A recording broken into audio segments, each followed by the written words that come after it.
The irony wasn't lost on me. After spending 5 years researching breakthrough treatments for aggressive cancers, I was now sitting in a doctor's office, being told I had stage 3 lymphoma.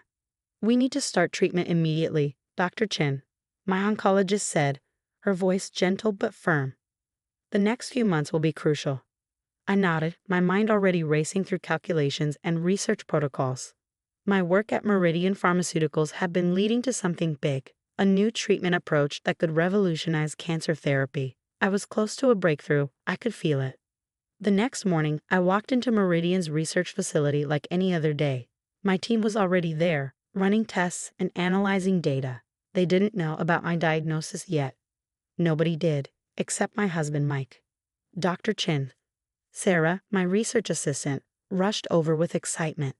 "The latest trial results are incredible. The modified compound is showing an 87% success rate in the lab mice." I reviewed the data, my hands trembling slightly. This was it, the breakthrough we'd been working toward. The treatment protocol I'd designed was working better than we dared hope. But something felt off. There were too many side glances from senior management, too many whispered conversations that stopped when I entered the room. Later that afternoon, my boss, James Morrison, called me into his office. He was sitting behind his massive desk, looking every bit the corporate shark in his expensive suit. "Ah, Dr. Chen," he said, not bothering to look up from his computer. "Please, sit down." I sat, noticing the HR representative lurking in the corner. My stomach dropped. "We've been reviewing the department's performance," James began, his voice oddly cheerful, "and we've decided to make some changes." "Changes?" I asked, though I already knew what was coming. He slid a folder across the desk. "Your services are no longer required at Meridian Pharmaceuticals." I stared at the termination papers, my mind racing. "You're firing me?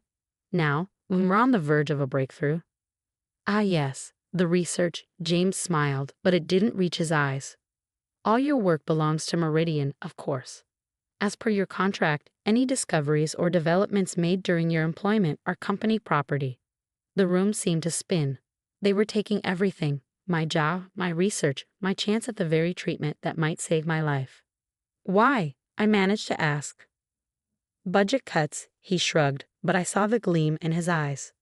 "Though between us, your recent distraction hasn't gone unnoticed. All those doctor's appointments, leaving early, looking tired." He knew. Somehow, he found out about my diagnosis. "You're firing me because I have cancer?" "Of course not," he said smoothly. "That would be illegal. We're simply restructuring. You have until the end of the day to clear out your office. Security will escort you."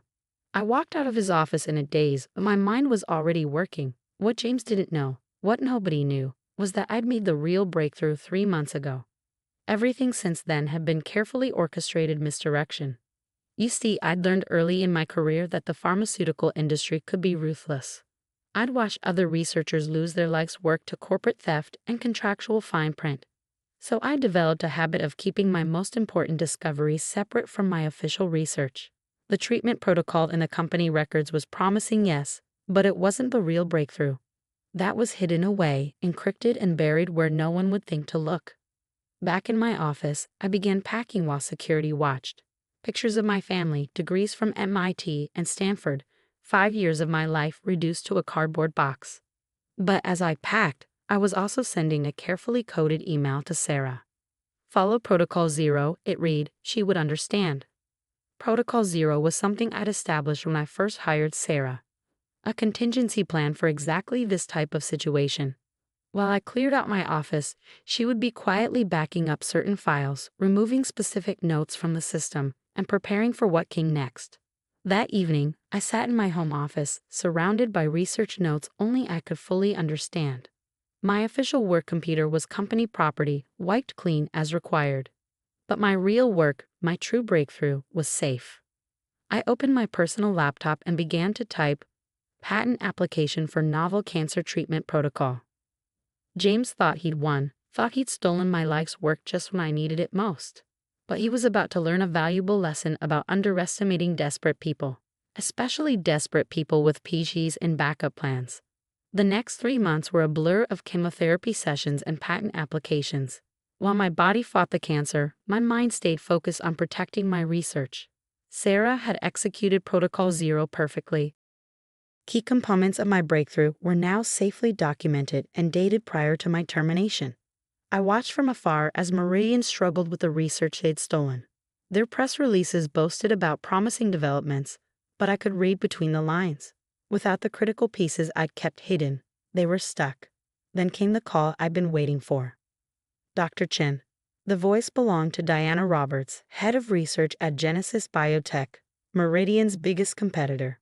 We've reviewed your patent application. Would you be interested in meeting to discuss a potential collaboration? 1 week later, I sat in Genesis's boardroom, my patent documentation spread across the table. I'd lost weight from the chemo, but I deliberately scheduled this meeting for a good week in my treatment cycle. I needed to be sharp. This is remarkable, Diana said, reviewing my research, and you can prove this was developed prior to your termination from Meridian. I nodded, pulling out more documents. Everything is dated and authenticated. Additionally, I have evidence that Meridian terminated me after learning of my cancer diagnosis, which, as you noted, is illegal. They're already promoting their version of this research, Diana frowned. Their incomplete version, I corrected. They have maybe 60% of the protocol. Without the key components I've patented, their treatment will never work effectively. The meeting lasted hours. By the end, we had an agreement. Genesis would fund the completion of my research, with me leading the project. The salary they offered was triple what I'd made at Meridian. But the best part came 2 weeks later. I was in my new lab at Genesis when Sarah texted me, "Turn on Channel 7 now." The news headline made me smile. Meridian Pharmaceuticals stock plummets amid patent infringement allegations. James Morrison's face filled the screen as reporters shouted questions. "Mr. Morrison, how do you respond to allegations that Meridian stole research from a terminated employee? Is it true she was fired after being diagnosed with cancer?" The company's stock dropped 40% that day. Their investors were panicking, their board was calling for investigations, and James Morrison's perfect world was crumbling. That evening he called me. "Let's be reasonable," he said, his smooth confidence replaced by desperate negotiation. "We can work something out." "Like you worked something out when you fired me?" I asked calmly. "When you tried to steal my research right after my cancer diagnosis." "I can get you your job back," he'd offered. "Better salary, full benefits, complete control of your research team." "No thank you," I replied. "I'm happy at Genesis. By the way, how's the research going? Having trouble making it work?" His silence was answer enough. 6 months later, I sat in my oncologist's office, receiving very different news from my first visit. "The cancer is in remission," she said, smiling. "The treatment protocol you developed, the one Genesis is now producing, it worked perfectly." I touched the port in my chest where I'd received my own medicine. The treatment I developed, hidden and protected. The treatment that was now helping thousands of other cancer patients. Meridian eventually settled our patent dispute out of court. The settlement was substantial, but more importantly, it came with a public admission of wrongdoing. James Morrison was forced to resign. Yesterday, I received a letter from a cancer patient who'd received my treatment protocol. "Thank you for not giving up," she wrote. "Thank you for fighting, both the cancer and the people who tried to stop you." I placed her letter in my office, next to my framed patent documentation.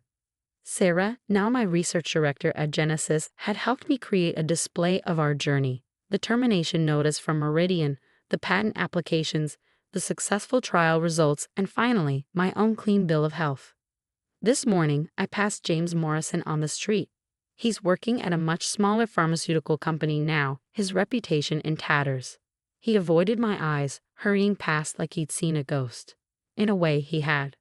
I was supposed to be a cautionary tale, the researcher who lost everything to cancer and corporate greed. Instead, I became something else.